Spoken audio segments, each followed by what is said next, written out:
is the true story of a boy who was given to God before he could walk.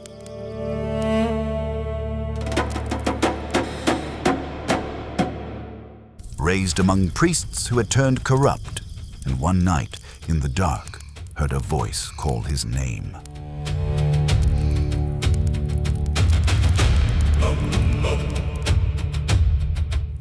Samuel. He did not know who was speaking. He ran to the old priest, thinking he had called. He was sent back to bed. The voice came again and again.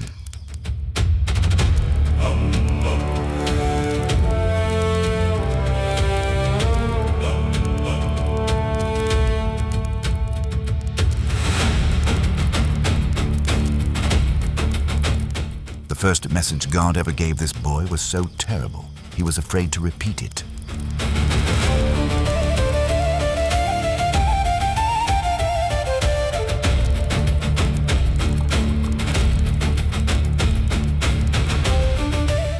But before that night, there is a story you need to hear. How Samuel came to be in that room at all. A barren woman made a vow so radical that it produced the prophet who would one day crown Israel's first kings. She asked God for a son and promised to give him back, and she kept that promise.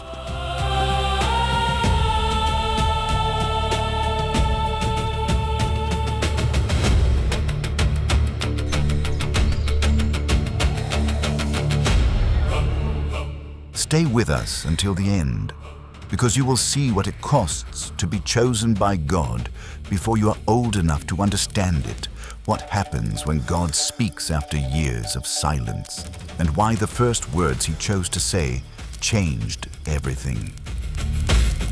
If you haven't already, subscribe to Ark Films channel. That means the world to us. Let's begin. In the hill country of Ephraim, in a small town called Ramah, there lived a man named Elkanah, son of Jeroham of the line of Zuph. He was a Levite, descended from those set apart to serve the Lord. But this story is not really about him. It is about the woman who shared his home and the silence that followed her wherever she went. Elkanah had 2 wives. The first was Hannah, the wife he loved. The second was Peninnah. Peninnah had sons and daughters. Hannah's arms stayed empty. Season after season, no child came. In Israel at that time, a woman without a child carried a weight no woman today could fully imagine. Children were a family's future, a mother's pride, the proof that the Lord had blessed a household. To be barren was to be marked. And Peninnah did not let Hannah forget it. Her rival provoked her bitterly year after year to irritate her, because the Lord had closed her womb. Whenever they went up to the house of the Lord, the wound was opened again. Each year, the law of Moses required every man in Israel to travel up to the place where the tabernacle stood, to worship and offer sacrifices. For most families, this yearly pilgrimage was a celebration of God's provision. Elkanah and his household made the climb to Shiloh year after year. After the priests placed the offering on the altar, part of the meat was returned to the family for a sacred meal. And because Elkanah loved Hannah deeply, when he distributed the portions, he gave her twice as much as anyone else, while Peninnah and her children received only 1 share each. But love could not fill a womb, and every double portion he placed in front of her was also a quiet reminder of the one thing he could not give her. The God of Israel had not answered her. Not yet. Then came the pilgrimage that broke her. That year, after the day's offering was finished, the family gathered for the meal as they always did. And when the time came to eat, Hannah could not lift a single bite to her mouth. She wept where she sat. The food in front of her went cold. Elkanah, the husband who loved her, finally spoke. Hannah, why do you weep? And why do you not eat? And why is your heart sad?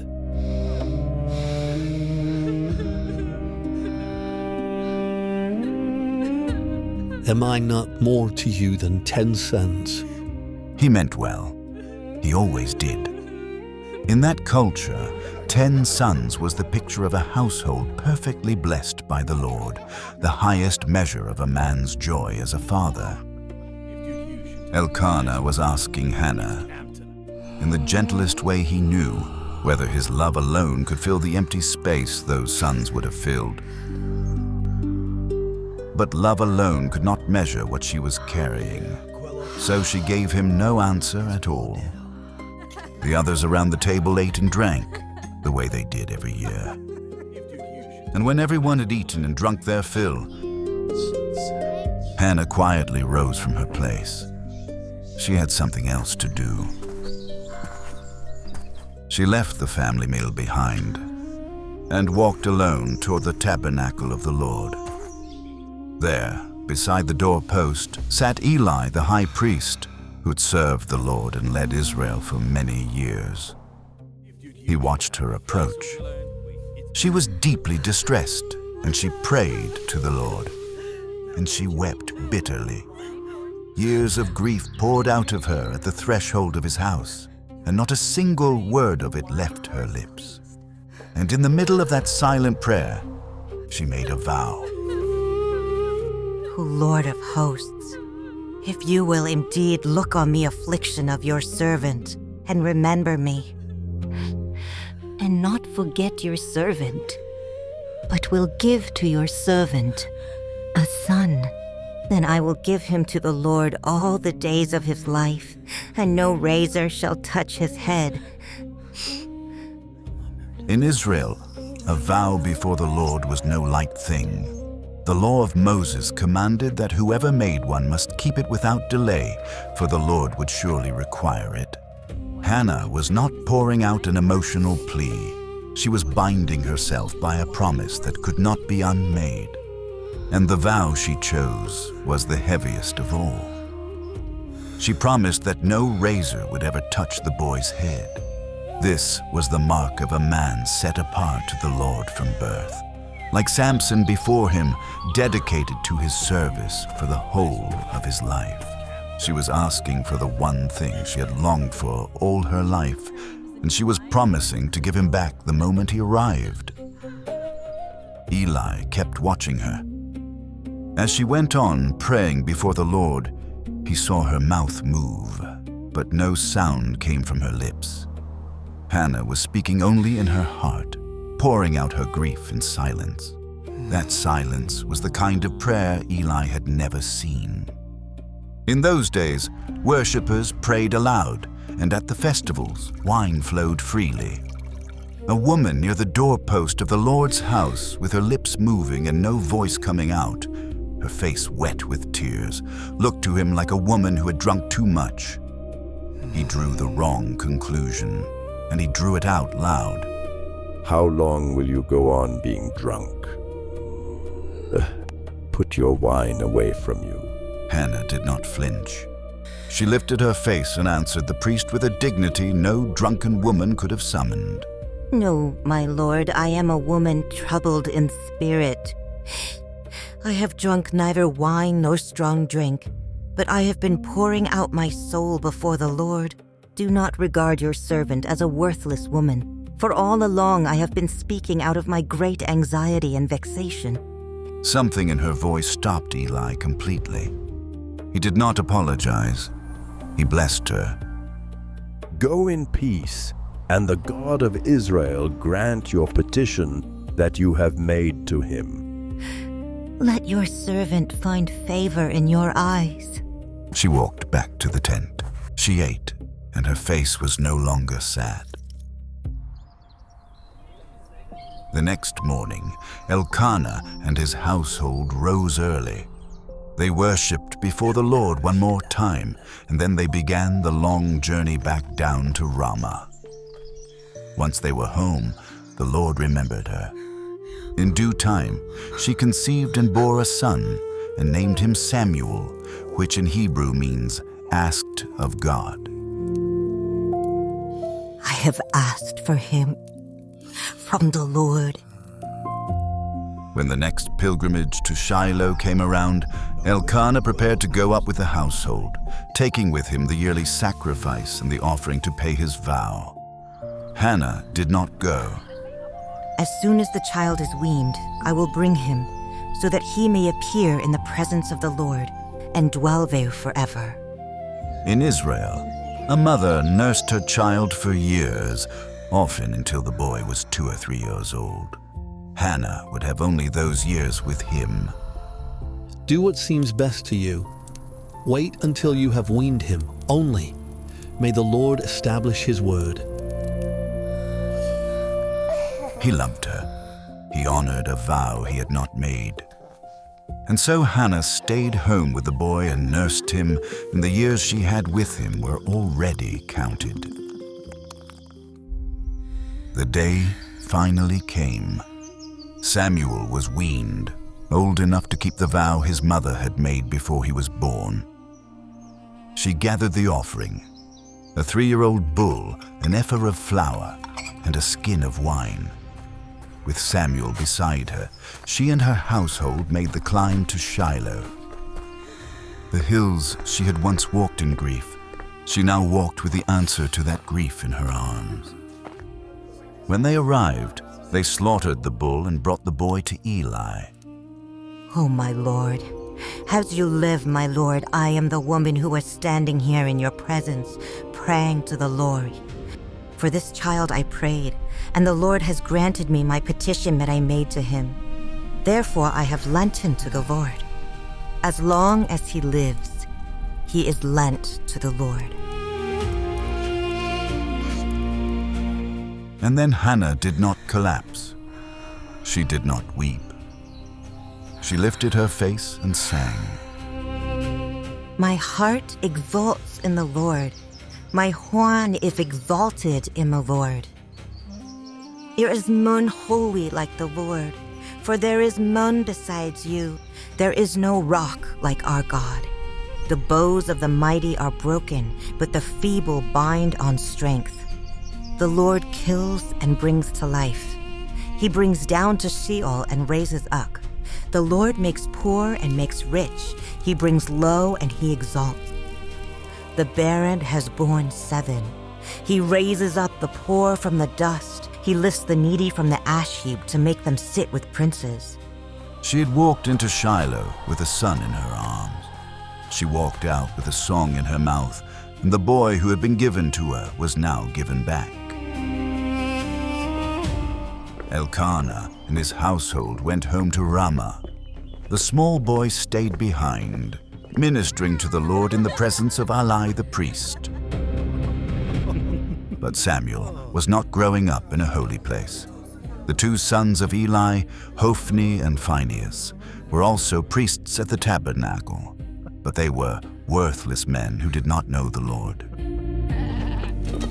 When worshippers brought their sacrifices, the 2 sons would send their servant with a 3-pronged fork to stab into the pots of boiling meat, taking whatever the fork brought up for themselves.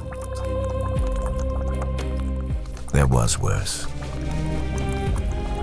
Give meat for the priest to roast, for he will not accept boiled meat from you, but only raw.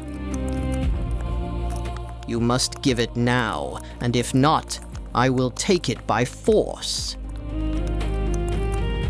The sin of the young men was very great in the sight of the Lord, for they treated the offering of the Lord with contempt, and the people of Israel began to despise the very act of bringing their offerings to the Lord. In the middle of this corrupt house, Samuel walked the courts in a linen ephod, the same garment the priests wore. And every year, when the family came up for the festival, Hannah brought him a new little robe she had sewn with her own hands, slightly larger than the year before. And every year, Eli would bless her and Elkanah for what they had done. May the Lord give you children by this woman for the petition she asked of the Lord. The Lord answered Eli's blessing. Hannah went on to bear 3 more sons and 2 daughters. And Samuel grew.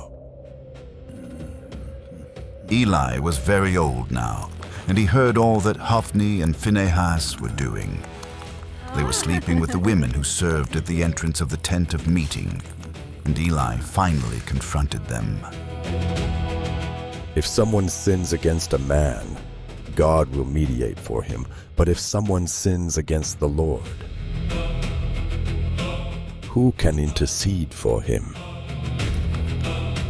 But his sons would not listen, for the Lord had already determined their death was coming.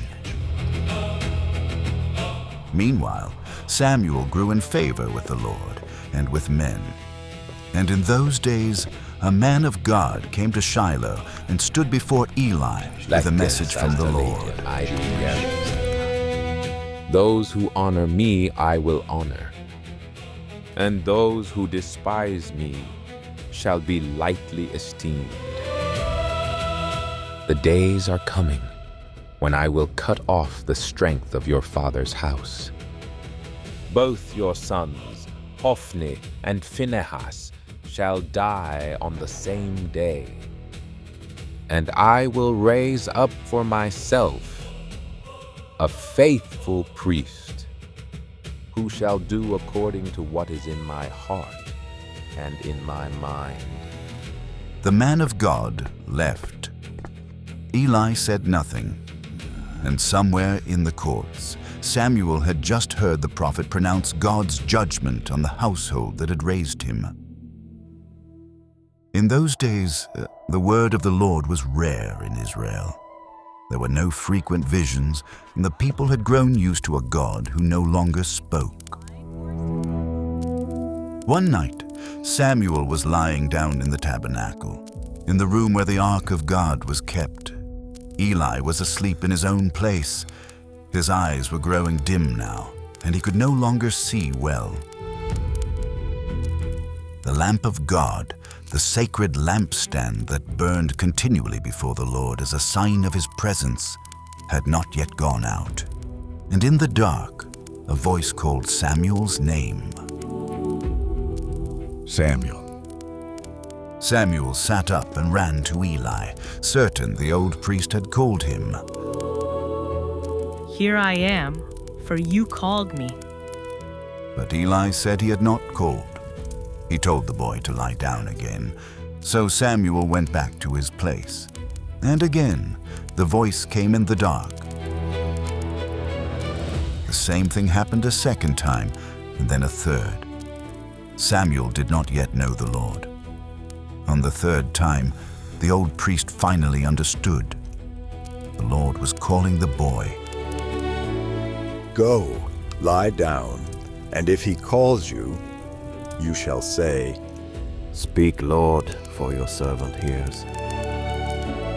Samuel walked back to his place and lay down, and the voice came once more.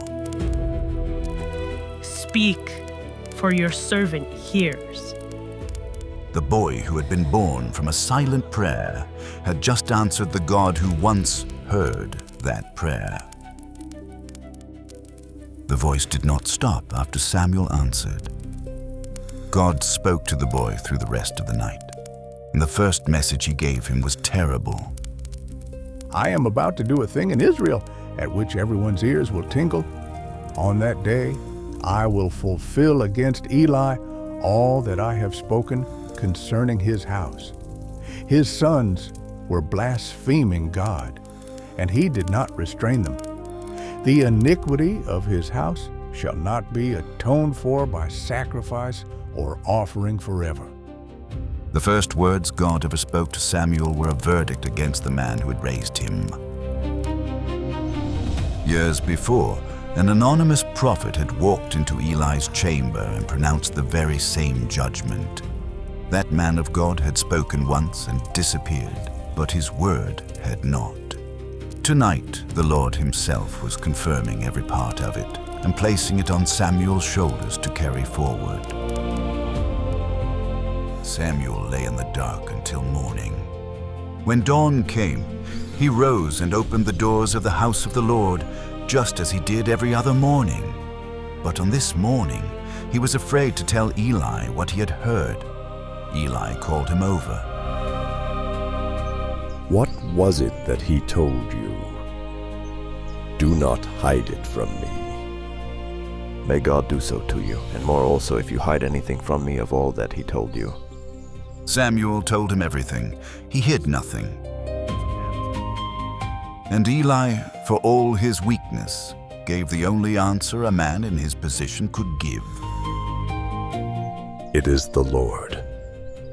Let him do what seems good to him. Then Samuel walked out into the morning. From that day on, the Lord was with Samuel, and not one word the boy spoke ever failed to come true. And all Israel, from Dan to Beersheba, knew that Samuel was a prophet of the Lord. Samuel's life carries lessons that reach far beyond ancient Israel. First, your environment does not have to define you. Samuel grew up surrounded by priests who stole from God's altar and treated the offerings of the Lord with contempt. Hophni and Phinehas had every advantage he had. They grew up in the same temple, served the same God, wore the same linen. But Samuel walked through that corruption and came out faithful. Where you grow up does not decide who you become. Second, God's silence is not God's absence. The word of the Lord was rare in those days. No frequent vision. Israel had grown used to a God who no longer spoke. But God was not absent. He was waiting for the right person to speak to. If you are in a season where heaven feels quiet, that silence may not mean what you think it means. Third, being chosen by God is not comfortable. The very first message God gave Samuel was a judgment against the man who raised him. Samuel did not get a word of encouragement or a promise of blessing. He got the hardest assignment a boy could carry. If God has called you, do not expect the first step to be easy. And finally, what is given to God does not disappear. It grows. Hannah gave one boy.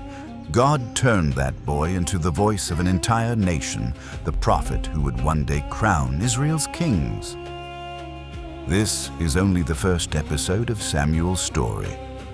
In the next episode, the Ark of God will be captured, Eli's sons will die in battle, and Samuel will rise from the ashes of a broken nation to become the leader Israel desperately needs. Watch the story of Samuel II. It's right here on screen. Subscribe to Ark Films channel. That means the world to us. And tell us in the comments, what Bible story should we cover next?